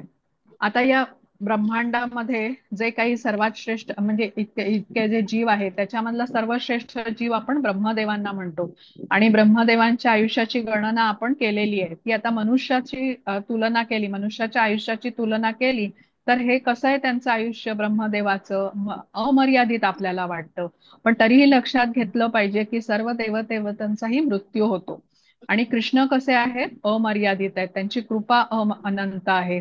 त्यामुळे कृष्णांची भक्ती सेवा करून प्राप्त होणारं फळ ही अनंत आणि शाश्वत आहे. देवदेवतांचे जे उपासक असतात ते वेदांमधील कर्मकांड या विभागाचं पालन करत असतात. कारण त्यांच्या भौतिक इच्छा असतात आणि त्या त्वरित त्यांना प्राप्त करायच्या असतात. त्यांचं म्हणजे लाभ प्राप्तीकडेच उद्देश असतं. तर देवदेवतांचे हे उपासक मिथ्या अहंकाराच्या प्रभावाखाली असतात. मिथ्या अहंकार म्हणजे स्वतःला शरीरच मानून त्यांच्या भौतिक इच्छा जागृत असतात आणि त्या इच्छा प्राप्त करून घेण्यासाठी मग त्याच्यामध्ये स्वर्गप्राप्तीची इच्छा पण असू शकते. आणि ज्या वेळेला मग ते देवदेवतांची उपासना करतात तेव्हा त्यांना उच्च लोकांची प्राप्ती होऊ शकते, जिथे भूलोकाच्या म्हणजे पृथ्वीच्या तुलनेने अनेक पटीने उपभोग घेता येतो. तसंच आयु पण अधिक असते तिथे उच्च लोकांमध्ये. त्यामुळे आपल्या तुलनेमध्ये देवतांचं आयुष्य आपण खूप अधिक असल्याचं बघतो, पण तरीही देवता अमर नाहीत हे आपल्याला लक्षात घेतलं पाहिजे. म्हणजे त्यांचाही मृत्यू होतो. तर देवदेवतांच्या उपासकाची बुद्धी ही भोगांच्या प्रभावामुळे, रजोगुणाच्या प्रभावामुळे भ्रमित झालेली असते आणि त्यामुळे ते काय विचार करतात की मी देवतांची उपासना करेन आणि भगवत धामाची प्राप्ती करेन. पण हे ज्ञान कसं आहे, अपूर्ण आहे हे आपण समजून घेतलं. म्हणजे जसं शरीराला अन्न मिळावं हा जर का हेतू असेल तर आपल्याला हे मुखातूनच अन्न देण्याचा मार्ग आहे, कानातून नाकातून आपण देऊ शकत नाही. तसंच तो देवदेवतांना कृष्णांप्रमाणे श्रेष्ठ मानतो जो, तर ते बरोबर नाही, ज्ञान अपूर्ण आहे. कृष्णांपेक्षा एक विशिष्ट देवतेला श्रेष्ठ मानणं ही जी प्रेरणा आहे हे कृष्णच देतात. आता खरं तर या जगाची निर्मिती भोग करण्यासाठी झालेली आहे असा जो विचार असतो ना, हे या रजोगुणी व्यक्तीचा विचार असू शकतो. कारण तो रजोगुणाच्या प्रभावामुळे इंद्रिय तृप्तीला प्राधान्य देत असतो आणि त्याच्या इच्छा ज्या काही असतात त्या इंद्रिय तृप्तीशी निगडीत असतात. त्यामुळे त्याला त्वरित त्या इच्छा प्राप्त करण्याची खूप इच्छा असते. म्हणजे कसं इन्स्टंट ग्रॅटिफिकेशन म्हणतात ना त्याला, त्यासाठी तो देवतांकडे जातो. कृष्ण कसे करतात, प्रथम हृदय शुद्धी करतात ना त्याला, त्यामुळे भौतिक इच्छा पटकन मिळत नाही. आणि एखाद्याला भौतिक इच्छाची प्राप्त झाली तरी तो कृष्णांच्या भक्तीचा त्याला रस जेव्हा मिळतो तेव्हा परत भौतिक इच्छा त्याच्यामध्ये जागृतही होत नाही. हा फरक आहे. तर त्यामुळे इंद्रिय तृप्ती, संपत्ती, संतती, सुंदर पत्नी अशा भौतिक इच्छा घेऊन जे लोक देवदेवतांची उपासना करायला जातात, या सर्व गोष्टी ज्या आहेत या भौतिक स्वरूपाच्या आहेत. काही कालांतराने या नष्ट होणाऱ्या आहेत. पण कृष्णांकडून प्राप्त झालेले जे लाभ आहेत ते अतिशय भिन्न आहेत आणि हे चिरकाळ टिकणारे शाश्वत स्वरूपाचं आहे. कारण आपल्याला जन्ममृत्यूच्या चक्रातून त्यांच्या कृपेतून मुक्ती मिळू शकते. आता पुढचं बघूया, 24. हरे कृष्ण. हा, हरे कृष्ण. अव्यक्तं व्यक्तिमापन्नं मन्यन्ते माम बुद्धयः परं भावमजानन्तो ममाव्ययमनुत्तमम्. हरे कृष्ण. माताजी, मला स्क्रीन व्यवस्थित दिसत नाहीये. हो हो, ती काहीतरी जाऊन वरती अडकली. मी करतेय प्रयत्न. तोपर्यंत मिनल माताजी वाचा बरं तुम्ही. मी त्याचा हे वाचते. हा. मला पूर्णपणे न जाणणाऱ्या अल्पबुद्धी लोकांना वाटते की मी पुरुषोत्तम भगवान श्रीकृष्ण पूर्वी निराकार होतो आणि आता व्यक्तित्व धारण केले आहे. त्यांच्या अज्ञानामुळे ते माझे अविनाशी आणि अनुपम असे दिव्य स्वरूप जाणू शकत नाहीत. हरे कृष्ण. हा, हरे कृष्ण. आता देवतांच्या उपासकांना अल्पज्ञानी म्हटलेलं आहे. तसंच निर्विशेषवादींनाही अल्पज्ञ किंवा अल्पज्ञानी म्हटलं जातं. इथे भगवद्गीतेचा हा जो उपदेश आहे तो भगवंतांनी म्हणजे अर्जुनाला साकार रूपामध्ये दिलेला आहे बघा. पण निर्विशेषवादी तरीही वाद घालतात की भगवंत हे निराकार आहेत. आता यमुनाचार्य नावाचे एक महान भगवत भक्त होते आणि ते म्हणतात की व्यासदेव, नारद मुनी यांच्यासारखे हे जे श्रेष्ठ आहेत ना, हे भगवंतांचा त्यांनी पुरुषोत्तम भगवान म्हणून स्वीकार केलेला आहे.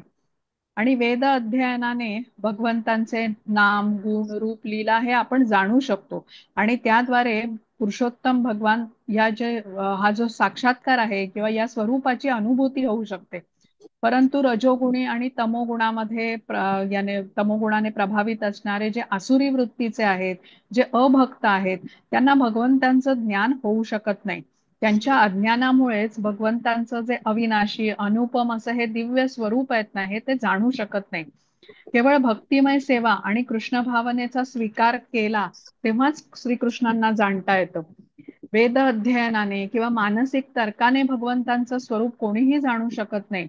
आता एकमेव मार्ग कृष्णांना जाणण्याचा हा भक्ती योगच आहे, ज्याद्वारे मनुष्य भगवंतांना जाणू शकतो. तर त्यासाठी श्रीला प्रभुपाद आपल्याला सांगतात कृष्ण भावनेमध्ये जोडून घेण्यासाठी, आणि मग हरे कृष्ण महामंत्राचा तुम्ही जप करा म्हणून सांगतात. जेवढा आपण श्रवणम कीर्तनम आदी करू आणि त्याद्वारे आपण प्रगती करू शकतो. पण हे जे निर्विशेषवादी आहेत, जे अभक्त आहेत, त्यांचा समज काय असतो की भगवंतांचाही देह भौतिक स्वरूपाचा आहे, जसा आपलाच आहे, पंचमहाभूतांनी बनलेला. कारण त्यांचं हे अल्पज्ञान असतं. परमसत्याचं ज्ञान नसल्याने भगवंतांच्या गुण आहेत, लीला आहेत, यांच्यावरती त्यांचा विश्वास नसतो. आणि शुद्ध भक्तांच्या शिवाय इतर सर्वजण भगवंतांना हे स्वतःप्रमाणेच सामान्य मनुष्य मानतात. त्यामुळे ते भगवंतांना समजू शकत नाहीत. आता हे जे निर्विशेषवादी आहेत त्यांना कृष्ण अल्पबुद्धी किंवा अबुद्धय असा शब्द आहे बघा श्लोकामध्ये. तर कृष्णांचं जे परमसत्य स्वरूप आहे, भगवान स्वरूप आहे, श्याम सुंदर स्वरूप आहे, हे ते कधीच जाणू शकत नाही. आता इथे आपण जसं म्हटलं की अर्जुनाच्या समोर कृष्ण आहेत आणि ते भगवद्गीतेचा उपदेश अर्जुनाला देत आहेत की तू युद्ध केलं पाहिजेस, तुझं कर्तव्य पार पाडलं पाहिजेस. पण निर्विशेषवादी कृष्णांच्या या सगुण रूपाला मानत नाहीत. केवळ वेद अध्ययनाने आपण कृष्णांना जाणू शकत नाही, हे इथे तात्पर्यामध्ये श्रीला प्रभुपाद सांगतात. त्यासाठी कृष्णांची कृपा आपल्यावरती पाहिजे किंवा कृष्णांच्या शुद्ध भक्ताची कृपा असावी लागते. तेव्हाच कृष्णांच्या सगुण रूपाचं ज्ञान कोणी प्राप्त करू शकतो. म्हणजेच परम सत्याचा साक्षात्काराचा अनुभव होऊ शकतो. तर 3 प्रकारच्या लोकांना अल्पज्ञानी म्हटलेलं आहे. हे जे आपण काही श्लोक बघितले याच्यावरून आपल्याला समजतं. पहिलं म्हणजे देवदेवतांचे जे उपासक आहेत त्यांनाही अल्पज्ञ म्हटलेले आहे. जे निर्विशेषवादी आहेत त्यांनाही अल्पज्ञ म्हटलेले आहे. आणि जे वेद अध्ययन करतात आणि त्यानुसार तर्क काढतात त्यांनाही अल्पज्ञ म्हटलेले. अल्पज्ञ म्हणजे अल्पज्ञान असलेले किंवा अल्पबुद्धी. आजकालचे जे निर्विशेषवादी आहेत, जे आता त्यांचे आद्य प्रवर्तक शंकराचार्य आहेत, त्यांचं पण म्हणणं मानत नाहीत. आता शंकराचार्यांनीही सांगितलं होतं की श्रीकृष्ण हेच पुरुषोत्तम भगवान आहेत. त्यांची काव्यरचना जी भजगोविंदम आहे त्याच्यामध्ये त्यांनी कृष्णांच्या सगुण रूपाची स्तुती केलेली आहे. पण हे निर्विशेषवादी जे असतात ते शंकराचार्यांनी जे सांगितलेलं आहे ते नीट समजून घेतलेलं नसतं आणि त्यामुळे ते पालन करत नाहीत. तर या अपूर्ण ज्ञानामुळेच ते कृष्णाला निराकार मानतात. देवकी आणि वसुदेवाचे कृष्ण पुत्र आहेत आणि आमच्यासारखे साधारण सर्वसामान्य आहेत असं समजतात, जे अयोग्य आहे. म्हणून त्यांना अल्पज्ञ म्हणतात. पण आपल्याला समजलं पाहिजे की भक्ती केल्याशिवाय आपण कृष्णांना जाणू शकत नाही. एकमेव मार्ग हा भक्तियोगच आहे कृष्णांपर्यंत पोहोचण्याचा. आता आपण 25वा बघूया.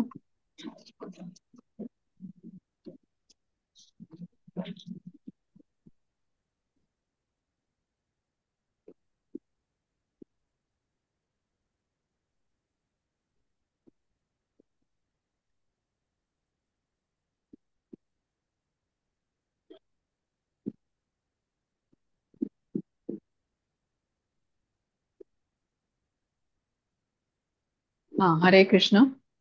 हरे कृष्ण. नाहं प्रकाशः सर्वस्य योगमाया समावृतः मूढोऽयं न अभिजानाति लोको मामजमव्ययम्. हरे कृष्ण. हरे कृष्ण. मूढ आणि अज्ञानी लोकांना मी कधीही प्रकट होत नाही. माझ्या अंतरंग शक्तीद्वारे मी त्यांना अप्रकट राहतो आणि म्हणून मी अजन्मा आणि अच्युत असल्याचे ते जाणू शकत नाहीत. हरे कृष्ण. हरे कृष्ण. आता जे अभक्त असतात म्हणजे ते भगवंतांना स्वतःप्रमाणे सामान्य मानतात. त्यामुळे भगवंतही अशा अज्ञानी आणि मूढ व्यक्तींच्या साठी त्यांच्या अंतरंग शक्तीने आच्छादित राहतात, असं या श्लोकात आपल्याला सांगितलंय. भगवंतांचे जे सच्चिदानंद असं रूप आहे हे त्यांच्या अंतरंग शक्तीने झाकलेलं असतं, आवृत्त असतं. त्यामुळे निर्विशेषवादी अभक्त यांना भगवंतांचं दर्शन होऊ शकत नाही. त्यामुळे भगवंतांची जी हे गुण आहेत की ते अजन्म आहेत, ते अच्युत आहेत, हे ते जाणू शकत नाहीत. आता भगवंतांनी जेव्हा म्हणजे अवतार घेतला, पृथ्वी तलावरती होते तेव्हा ते सर्वांच्या समोर होते. पण जसे कौरव आहेत, दुर्योधन इत्यादी जे आहेत त्यांनी कृष्णांना बघितलं पण त्यांचं दिव्य स्वरूप ते जाणू शकले नाहीत. पण जे भगवंतांचे भक्त आहेत त्यांनी पृथ्वीवर असतानाच त्यांचं दिव्य स्वरूप मात्र ते जाणू शकले. तसंच पुरुषोत्तम भगवान ते आहेत हेही ते समजू शकले. कुंती महाराणीच्या प्रार्थना आहेत बघा, ज्या भागवतम मध्ये आहेत, त्याच्यावरून हे आपल्याला समजू शकतं.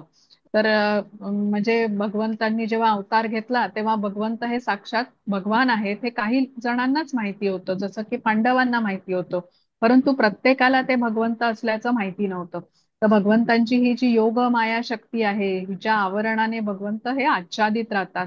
त्यामुळे साधारण मनुष्य त्यांना जाणू शकत नाही. पण जेव्हा भक्त भक्तिपूर्ण सेवा करतो, प्रार्थना करतो, तेव्हा मग त्यांच्या हे योगमायेचं आच्छादन ते भक्तासाठी दूर करतात आणि मग भक्त त्यांचं दिव्य दैदिप्यमान सच्चिदानंद स्वरूप जाणू शकतो. आता 26वा बघूया. हा, हरे कृष्ण. हरे कृष्ण. वेदाहं समितीतानि वर्तमानानि चार्जुन भविष्याणि च भूतानि मां तु वेद न कश्चन. हरे कृष्ण. हरे कृष्ण. हे अर्जुन, मी पुरुषोत्तम भगवान भूतकाळात घडलेले सर्व काही, वर्तमान काळात घडत असणारे सर्व आणि भविष्य काळात घडणारे सर्व काही जाणतो. मी सर्व जीवांना जाणतो, परंतु मला कोणीही जाणत नाही. हरे कृष्ण. हरे कृष्ण. आता साधारण जीव मृत्यूनंतर देहांतर करतो, आपल्याला माहितीये, त्यामुळे गत जन्माची स्मृती त्याला राहत नाही. भविष्य काळात कसं जीवन असेल याबद्दल त्याला काही सांगता येत नाही. वर्तमान जीवनाबद्दलही तो भाकीत करू शकत नाही, कारण तो भौतिक विकारांनी बद्ध असतो. पण जो अनेकांपैकी एखादाच आहे, जो सिद्धी प्राप्त करून कृष्णांना तत्वतः जाणतो, म्हणजेच कृष्ण भावना भावित झाल्याशिवाय पुरुषोत्तम भगवान श्रीकृष्णांचा साक्षात्कार होणं शक्य नसतं. जसं की आता आकाशातील सूर्य आहे, नक्षत्र आहेत, तारे आहेत, यांना कसं ढग आले आणि तात्पुरते ते आच्छादित करतात, मग आपल्याला सूर्य दिसत नाहीत, म्हणजे तो आच्छादला जरी गेले ढगांच्या मागे तरी ते नाहीयेत असं म्हणू शकत नाही आपण. आपल्या दृष्टीच्या मर्यादेमुळे ते आच्छादले जातात किंवा आपल्याला दिसत नाही. तसंच भगवंतांना माया आच्छादित करू शकत नाही. भगवंत हे आपल्या अंतरंग शक्तीने अल्पज्ञानी मनुष्याला प्रगट होत नाही. तर इथे कृष्ण सांगतात की मी तिन्ही कालाबद्दल मला ज्ञान आहे. त्रिकालज्ञ म्हणतात कृष्णांना. तर पूर्वी घडलेलं सर्व काही, वर्तमानात घडत असलेलं आणि भविष्यात जे काही घडणार आहे ते सर्व काही कृष्ण पूर्णपणे जाणतात. आणि कृष्ण सर्वांच्या हृदयामध्ये परमात्मा म्हणून स्थित असल्याने सर्व जीवांना ते जाणू शकतात. जसं 4थ्या अध्यायामध्ये आपण शिकलो होतो की कृष्णाने लक्षावधी वर्षाच्या पूर्वी सूर्यदेव विवस्वानला हा गीतेचा उपदेश दिल्याचं त्यांना स्मरण होतं आणि ते त्यांनी अर्जुनाला सांगितलं. आता जे हे निर्विशेषवादी आहेत ना, ते कृष्णांचं ब्रह्मण किंवा ब्रह्मज्योती या स्तरापर्यंत पोहोचू शकतात. पण कृष्ण जे दिव्य आहेत, हा त्यांचा जो परमसत्याचा जो पूर्ण साक्षात्कार म्हणतो ना आपण ज्याला, भगवान स्वरूपाचा, तो मात्र त्यांना होऊ शकत नाही. आता 27 बघू आपण. हा, हरे कृष्ण. हरे कृष्ण. इच्छा द्वेष समुत्थेन द्वंद्व मोहेन भारत सर्वभूतानि सम्मोहं सर्गे यान्ति परन्तप. हरे कृष्ण. हरे कृष्ण. हे परंतप भारता, इच्छा आणि द्वेष यांपासून उद्भवणाऱ्या द्वंद्वाने मोहित झाल्यामुळे सर्व जीव मोहामध्ये जन्म घेतात. हरे कृष्ण. हरे कृष्ण. आता आपण समजून घेतलं की सर्व जीव हे भगवंतांच्या अधीन आहेत. जे हे ज्याला समजत नाही तो मायाशक्तीच्या नियंत्रणाखाली येतो, म्हणजेच तो मोहित होतो. आता जेव्हा आपण द्वंद्वाच्या पलीकडे कोणी भक्त जातो, म्हणजे तेव्हा भौतिकाचा संग तो सोडू शकतो, गुणातीत होऊ शकतो. तेव्हा भौतिकाकडे तो अनासक्त होतो, म्हणजे कृष्णांचं प्रेम त्याला वाटू शकतं आणि कृष्णांच्या भक्ती सेवेमध्ये तो स्वतःला जोडून घेतो. तर जोपर्यंत तो मायेच्या प्रभावाने मोहग्रस्त आहे, तोपर्यंत तो सुख दुःख, मान अपमान, शुभ अशुभ अशा द्वंद्वामध्ये अडकलेला असतो. आणि शरीर आणि आत्मा ह्याच्यातला फरक त्याला कळत नाही. शरीरासंबंधी जे काही आहे, म्हणजे माझं कुटुंब, माझं घर, माझी संपत्ती, अशीच त्याची देहात्म बुद्धीमध्ये तो अडकलेला असतो. आणि असे लोक जे असतात ना, ते ह्या बाहेर म्हणजे भगवंतांना वगैरे जाणू शकत नाही. मी शरीरच आहे हे धरूनच ते चाललेले असतात, त्यामुळे त्यांचं ज्ञान हे तिथपर्यंतच असतं. आणि या द्वंद्वाच्या प्रभावामुळे मनुष्य भगवंतांच्या बरोबर एकरूप होण्याची इच्छाही करत नाही. त्यांचा म्हणजे भगवंतांचा द्वेषच करतात असे लोक. पण भक्त कसे आहेत त्याच्या विरुद्ध आहेत. ते जाणतात की भगवंत त्यांच्या अंतरंगा शक्तीच्या द्वारे इथे अवतीर्ण पण होतात. परंतु जो अज्ञानी असतो, मायाशक्तीच्या जो प्रभावाखाली असतो, तो भगवंतांना प्राकृत शक्तीनेच निर्माण केलंय, म्हणजे जसं आता आपली निर्मिती झालेली आहे तसंच मानतो. मायाशक्तीच्या प्रभावाने मोहित असल्याने, त्या द्वंद्वाने दूषित झालेला असतो. त्यामुळे तो भगवंतांना जाणू शकत नाही. आता 28वा बघू. हा, हरे कृष्ण. येषां त्वन्तगतं पापं जनानां पुण्यकर्मणां ते द्वन्द्वमोहनिर्मुक्ता भजन्ते मां दृढव्रताः. हरे कृष्ण. हरे कृष्ण. ज्यांनी या जन्मी आणि पूर्वजन्मी पुण्यकर्मे केली आहेत आणि ज्यांची पापकर्मे पूर्णपणे नष्ट झाली आहेत, ते द्वंद्वरूपी मोहातून मुक्त होतात आणि दृढ निष्ठेने माझ्या सेवेमध्ये युक्त होतात. हरे कृष्ण. हरे कृष्ण. आता जे अभक्त आहेत, जे नास्तिक आहेत, मूर्ख आहेत, पापी आहेत, कपटी आहेत, हे भौतिक प्रकृतीमधल्या द्वंद्वामुळे प्रगती करू शकत नाही. इच्छा, द्वेष यातून पार होणं त्यांच्यासाठी अत्यंत कठीण असतं. पण ज्यांनी धार्मिक विधिविधानांचं पालन केलेलं आहे, पुण्यकर्म केलेली आहेत आणि त्यांनी पापकर्म ज्यांची नष्ट झालेली आहेत, ते मात्र भक्तियोगाचा स्वीकार करू शकतात, कृष्ण भावनेचा स्वीकार करू शकतात. जसं आता आपण बघा, भगवद्गीतेच्या वर्गाला येतो, आपण अभ्यास करतो, श्लोक जाणून घेण्याचा प्रयत्न करतो. हे सर्व कशामुळे झालंय तर पूर्वजन्मी आणि या जन्मी आपण काही पुण्यकर्म केलेली आहेत, पापकर्म नष्ट झालेली आहेत. त्यामुळे मनावर घेऊन हा अभ्यास आपण करू शकतो, कृष्णांची भक्ती करू शकतो. पण साधारण मनुष्य मात्र हे करू शकत नाही. आता 29वा बघू. हा, हरे कृष्ण. हरे कृष्ण. जरा मरण मोक्षाय मामाश्रित्य यतन्ति ये ते ब्रह्म तद्विदुः कृत्स्नम् अध्यात्मं कर्म चाखिलम्. हरे कृष्ण. हरे कृष्ण. जरा मरणातून मुक्त होण्याकरिता प्रयत्न करणारे जे बुद्धिमान मनुष्य आहेत, ते माझ्या भक्तीद्वारे माझा आश्रय घेतात. वास्तविकपणे ते ब्रह्म आहेत, कारण त्यांना आध्यात्मिक क्रियांचे संपूर्ण ज्ञान आहे. हरे कृष्ण. हरे कृष्ण. आता भौतिक देहाची वास्तविक दुःख कुठली म्हटली आहेत तर जन्म, मृत्यू, जरा आणि व्याधी. आणि या दुःखांवरती इथे भौतिक जगामध्ये कुठलाही मार्ग नाही, कुठलंही त्याच्यावरती उपाय नाहीये. मार्ग काय आहे तर कृष्णधामाची प्राप्ती. भगवत धामात आपल्याला आध्यात्मिक देह प्राप्त होतो, ज्याला जन्म, मृत्यू, जरा, व्याधी या समस्या नसतात. त्यामुळे आध्यात्मिक देहाची प्राप्ती करणारा भगवंतांचा पार्षद बनतो. पार्षद म्हणजे अनुयायी बनतो आणि भगवंतांच्या भक्तीमध्ये युक्त असल्याने तो सदा मुक्त असतो. असा भक्त अहम ब्रह्मास्मी म्हणतो. कारण मी म्हणजे ब्रह्म, ब्रह्म म्हणजे आत्मा हे तो जाणतो. आता 4 प्रकारचे अशुद्ध भक्त आपण बघितले, जे अर्थार्थी, ज्ञानी आणि जिज्ञासू. यांची उद्दिष्ट प्राप्ती करूनही कृष्ण सेवेमध्ये ते जर का जोडलेले राहतील तर कृष्णांच्या कृपेमुळे पुढे ते कृष्ण भावना भावित होतात. पण भगवंतांच्या बरोबर त्यांनी जोडून घेतलं नाही तर ते या मार्गातून बाहेर पडतात. पण जे आता भगवंतांच्या बरोबर जोडले गेल्याने परमानंदाची प्राप्ती करू शकतात, कारण कुठेतरी त्यांना शुद्ध भक्ताचा संग मिळाला आणि क्रमशः त्यांची चित्तशुद्धी होऊन ते या स्तराला पोचले. पण जे देवतांचे उपासक आहेत, जे रजोगुणाच्या प्रभावाखाली आहेत, असंख्य इच्छा घेऊन ते देवदेवतांची उपासना करत आहेत, त्यांना मात्र भगवंतांची प्राप्ती कधीच होत नाही. जे कृष्ण भावना भावित कर्म करतात, भक्ती सेवेमध्ये जे संलग्न झालेले आहेत, त्यांना ब्रह्म म्हणता येते आणि तेच वास्तविकपणे भगवद्धामाची प्राप्ती करू शकतात, म्हणजे करण्याचा प्रयत्न करीत असतात.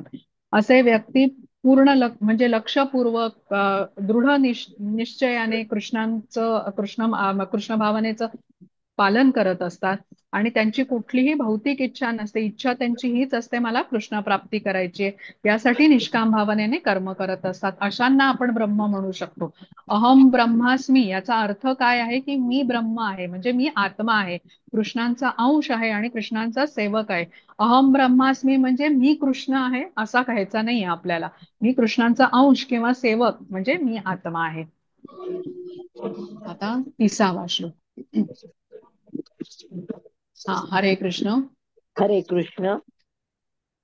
साधिभूतादिदैवं मां साधि यज्ञं च ये विदुः प्रयाणकालेऽपि च मां ते विदुर्युक्तचेतसः.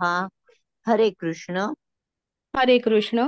पूर्णपणे मतपरायण झालेले, जे मला भौतिक सृष्टीचा संचालक, देवतांचा नियंत्रक, सर्व यज्ञांचा अधिष्ठाता भगवंत म्हणून जाणतात, ते मृत्यूसमयी सुद्धा मला जाणू शकतात. हरे कृष्ण. हरे कृष्ण. आता या श्लोकामध्ये सांगितलं आहे की कृष्ण भावना भावित कर्म करणारा भक्त कृष्णांना जाणून घेण्याच्या मार्गापासून कधीच विचलित होत नाही.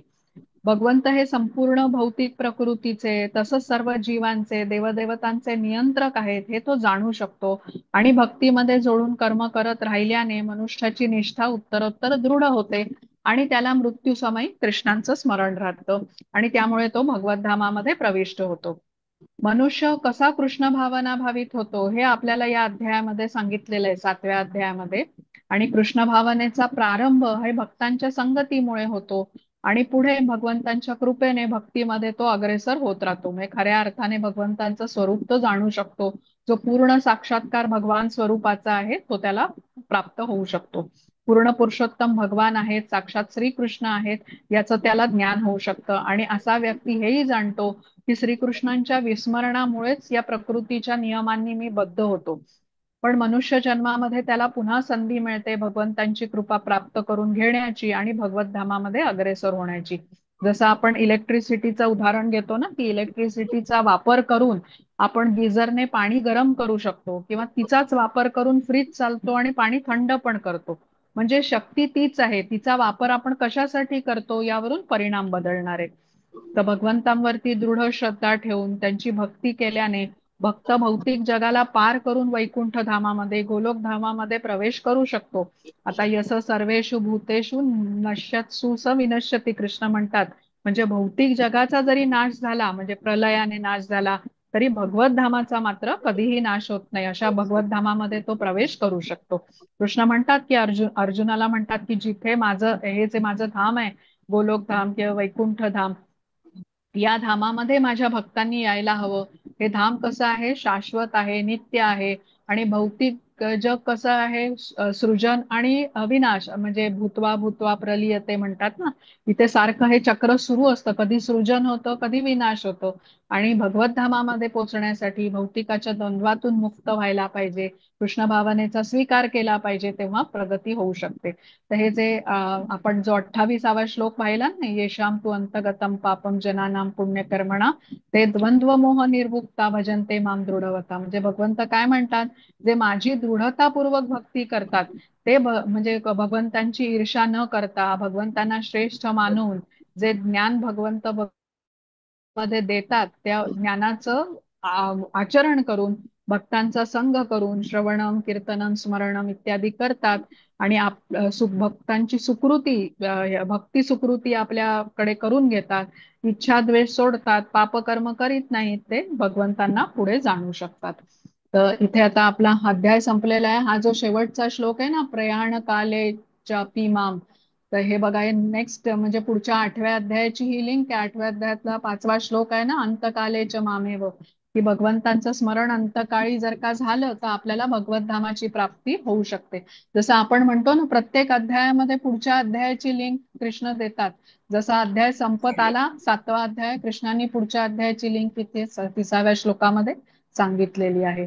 तर आता आपण हे सगळं भक्ती योगाचे अध्याय बघतोय आणि या अध्यायाच्या मध्ये काही कृष्णांचे जे भक्त आहेत त्यांच्या कथा आपण बघतोय. जसं आता मलुकदासची तुम्हाला मी कथा सांगितली, तर आज एक नरसिंह मेहता नावाचे गुजरात मधले एक भक्त होते, त्यांची छोटीशी कथा सांगते आणि मग आपण आजचा अध्याय संपूया. तर गुजरात मधल्या गिरनार पर्वत जो आहे ना तो योगी आणि संतांची तपोभूमी म्हणून प्रसिद्ध आहे. अनेक वर्षांच्या पूर्वी या नगराला गिरीनगर असं म्हटलं जायचं, जे आजकाल आता जुनागड म्हणून ओळखलं जातं. आणि इथे एक कृष्णदास नावाचे ब्राह्मण होते आणि त्यांना 2 पुत्र होते, बन्सीधर आणि नरसी. आता काय झालं की हे बन्सीधर आणि नरसी हे बालक असतानाच या कृष्णदास नावाचं जे ब्राह्मण होतं त्यांचं निधन झालं आणि त्यामुळे हे दोन्ही बालक आता आजीने त्यांचा सांभाळ केला. ही आजी त्यांची कशी होती, वैष्णव भक्त होती.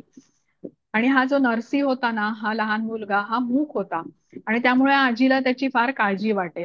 तर आजी रोज एक मंदिरामध्ये जायची भागवत कथा ऐकायला, आणि ती त्यालाही घेऊन जात असे या नरसीला.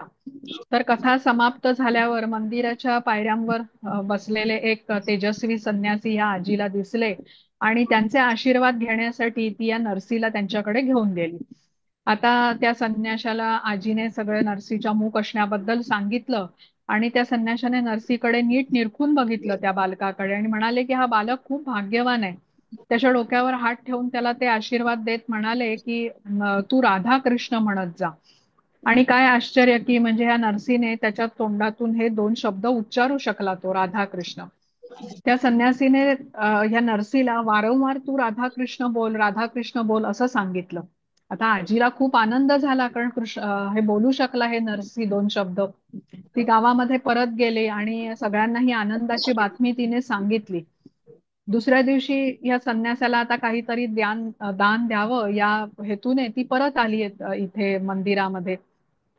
पण तो संन्यासी तिला कुठेच सापडला नाही. खूप चौकशी केली तिने, अशा वर्णनाचा तेजस्वी संन्यासी मंदिराच्या पायऱ्यावर बसला होता काल वगैरे, पण हे कोणी त्याला बघितलेला नव्हता.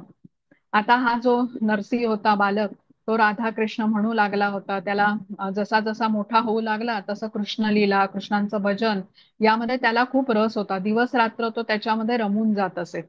आणि हा मोठा भाऊ जो होता बन्सीधर, त्याचा विवाह झाला, आणि नरसी त्याच्याबरोबर आता राहू लागला. पण हा काही काम करत नसे, पैसे कमवत नसे, दिवसभर कृष्ण कथा, कृष्ण भजन हे ऐकतच त्याचा वेळ जात असे. ते बघून आता बन्सीधरच्या पत्नीला आवडायचं नाही. ती त्याच्यावरती चिडत असे. मग पुढे ह्या सगळ्यांनी ठरवलं या नरसीचं लग्न करून देऊया, म्हणजे संसाराची जबाबदारी आली तर हा थोडा सुधारणा होईल या हेतूने. पण नरसीच्या राहण्या वागण्यामध्ये काहीच बदल झाला नाही, आणि आता नरसी आणि त्याची पत्नी दोघही बन्सीधरच्या कमाईवरच जगू लागली. आता बन्सीधरची पत्नी दोघांनाही, या नरसीला आणि त्याच्या पत्नीला नरसीच्या, ते वाईट साईट बोलत असे. असंच एक दिवस नरसी घरी परतल्यावर बन्सीधरची पत्नी त्याला खूप बोचेल असं बोलली, आणि ते सहन न होऊन तो नरसी जंगलाकडे निघून गेला. थोडासा म्हणजे अपमान पण त्याला वाटला, थोडासा राग पण आला. पण तो चालत जंगलाकडे आता जात होता. काटे कुटे होते, पायाला बोचत होते, शरीराला म्हणजे त्रास होत होता. थोड्याशा जखमा झाला, खरचटलं त्याला. अचानक ठेच पण लागली आणि तो थांबला. त्याने बघितलं समोर, तर त्याला खूप आश्चर्य वाटलं की त्याच्या डोळ्यासमोर एक मंदिर होतं. आता तो विचार करू लागला की एवढ्या घनदाट जंगलामध्ये हे मंदिर कुठून आलं. पण तो अत्यंत दुःखी होता, आणि त्याला खरचटल्यामुळे त्याला वेदना पण होत होता. तर जास्त विचार तो करू शकला नाही. तो मंदिरामध्ये गेला, आणि एवढ्या लांबवर चालत आल्याने तो दमला होता. पोटात अन्नाचा कण पण नव्हता. तिथे तो बसला. त्याने बघितलं की ते महादेवाचं मंदिर आहे, पण काही फार विचार न करता त्याला आता झोप लागली दमल्यामुळे. काही वेळाने त्याला एक आवाज ऐकू आला. कोणीतरी त्याला उठवत होतं. उठ नरसी, उठ नरसी असं सांगत होतं. तू खूप भाग्यवान आहेस, कृष्ण तुझ्या माध्यमातून लीला करणार आहेत, आणि जिथे कृष्ण आहेत तिथे कसली चिंता करतोस तू, असा मधुर आवाज म्हणजे हाक मारत होता त्याला. तो तो आवाज ऐकून नरसीला अत्यंत आनंद झाला, कारण सर्व लोक कसे त्याला घालून पाडून बोलत असत, तर काही काम करत नसे अशा प्रकारे. त्यामुळे आणि एवढा मधुर स्वर, एवढं गोड बोलण्याची, त्याला अगदी स्वर ऐकण्याची त्याला ही सवयच राहिली नव्हती. त्याने डोळे उघडून बघितलं तर साक्षात महादेव त्याच्या समोर उभे होते, आणि त्यांच्या तेजाने सर्वत्र असा प्रकाश पसरला होता. तर त्यांनी म्हणजे नरसीला हे समजलं की आपण स्वप्न बघत नाहीये, महादेव प्रत्यक्ष मला दर्शन देत आहेत. आता खूप त्याने म्हणजे काय भावविभोर होऊन त्याने साष्टांग प्रणाम घातला त्यांना, आणि म्हणाला की कुठलं माझं पुण्य होतं म्हणून माझ्यासारख्याला तुम्ही दर्शन दिलं, आणि मला तुमच्या चरणांची शरण द्या, बाकी मला काही नको. तर महादेव त्याला म्हणाले की तू ज्यांचा भक्त आहेस तेच तुला शरण घेतील. आता त्यांची गोपी लीला बघायला मी तुला घेऊन जातो. आणि मग महादेव नरसीला वृंदावनामध्ये गोपीच्या वेशामध्ये घेऊन गेले. शरद पौर्णिमेची रात्र होती. आकाशामध्ये चांदण्या लुकलुकत होत्या, आणि चंद्राच्या मंद प्रकाशामध्ये कृष्णांचे बासरीचे स्वर सर्व गोपींना व्याकुळ करत होते. आता जशी पहाट होऊ लागली तशी रासलीला समाप्त झाली, आणि कृष्णांनी नरसीला जवळ बोलवून त्यांची चरण सेवा करण्याची आज्ञा दिली. आणि अतिशय प्रसन्न होऊन कृष्णांनी विचारलं की बोल नरसी, तुला काय पाहिजे. तर नरसी तर कृष्णांच्या दर्शनानेच पूर्ण भावविभोर झाला होता. त्याच्या तोंडातून शब्दही फुटत नव्हता, डोळ्यातून अश्रू निघत होते. तर तो कस तरी म्हणाला की भगवंत, तुम्ही मला दर्शन दिलं, मला आता काहीच नको. माझी एकच इच्छा आहे की जाग असताना, झोपलेलो असताना, मृत्यू समय प्रत्येक क्षणी मला तुमच्या चरण कमलांचं स्मरण राहो. तर कृष्णांनी त्याला आशीर्वाद दिले आणि कृष्ण म्हणाले की आजपासून तू सर्व ऋणामधून मुक्त झालास आणि माझी अशीच पूजा करत राहा, माझं स्मरण ठेव. संसारात असताना कठीण प्रसंगी तू माझं स्मरण ठेव. आता हे ऐकून नरसीचं हृदय अत्यंत आनंदाने भरून आलं आणि त्याला अचानक मूर्छा आली, बेशुद्ध झाला तो. शुद्धीवर आल्यावरती त्याने काय पाहिलं की त्या मंदिरांच्या पायऱ्यावरती तो होता. महादेवाचं जे मंदिर होतं ना, त्याच्या पायऱ्यावर त्याने स्वतःला पाहिलं. आता त्याला समजेना की मी स्वप्न बघितलं का हे सर्व खरं होतं. समोर महादेवाचं मंदिर त्याला तसंच दिसत होतं, पण त्याच्या शरीरावरच्या जखमा आता मात्र सगळ्या बऱ्या झाल्या होत्या. आणि तो धावत त्या मंदिरामध्ये गेला, त्याने दर्शन घेतलं. महादेवाचं अश्रू वाहत होते. महादेवाच्या कृपेने त्याला कृष्णांचं दर्शन झालं होतं. मग तो उठला, गावाच्या दिशेने चालत जाऊ लागला. घरी पोचला. आता त्याच्या भावाने त्याला विचारलं, भाऊ रस्त्यातच म्हणजे उभाच होता त्याला अडवायला, की अरे, एक आठवडा होतास कुठे तू, केवढं शोधलं तुला, काय त्रास देतोस तू सारखा आम्हाला. आता हे भावाचा हा प्रश्न ऐकताच नरसी हसू लागला. दुसऱ्याच क्षणी कृष्णांच्या स्मरणाने तो रडू लागला, परत आनंदाने नाचू लागला. आता हा एक आठवडा गायब होता आणि काहीतरी झालं आहे हे त्याच्या भावाला समजलं. आणि अशा ज्या प्रकारे तो वागत होता नरसी, त्यामुळे त्याचं काही बरोबर नाही असं समजून अशा माणसाला म्हणून नरसीला आणि त्याच्या पत्नीला भावाने घरातून हाकलवून दिलं. त्या 15व्या शतकामधल्या संत कवी नरसी मेहता यांची ही कथा आहे. त्यांची कन्या, त्यांचा पुत्र, त्यांच्या पित्याचं श्राद्ध, अशा अनेक गोष्टी भगवत कृपेने त्यांनी पार पाडल्या. म्हणजे नानी बाई का मायरा, सावलसेठ की हुंडी, अशा खूप कथा प्रसिद्ध आहेत या नरसी मेहतांच्या. कारण त्यांची कृष्णांवरती खूप दृढ श्रद्धा होती आणि कृष्णांच्या कृपेने अनेक म्हणजे घटना त्यांच्या जीवनामध्ये घडल्या. त्यांनी त्या पार पाडल्या, मोठी मोठी संकट. आणि खूप भजनं त्यांनी लिहिली नरसी मेहतानी. सहानुभूती हा त्यांचा मूळ विषय म्हटला होता त्या भजनामधला. दुसऱ्या व्यक्तीच्या दुःखाची जाणीव असल्याशिवाय आपण त्याचं दुःख कमी करण्याचा प्रयत्न करू शकत नाही. आणि ही क्षमता आपल्यामध्ये करुणेमुळे येते, भक्तीमुळे येते, असं ते म्हणत असत. तर त्यांचं ते प्रसिद्ध भजन आहे बघा, वैष्णव जन तो तेने कहिये, जे पीड पराई जाने रे. तर हे नरसी मेहता असे कृष्णांचे भक्त होते, ज्यांची कथा आपण ऐकली. आणि हे भक्तियोगाचे आपण जे अध्याय बघत आहोत, त्याच्यामध्ये तुम्हालाही एखाद्या अशा भक्ताची कोणाची कथा माहिती असेल तर तुम्ही वर्गामध्ये सांगू शकता. बरं, आता इथे मी रेकॉर्डिंग थांबवते आणि काही शंका असतील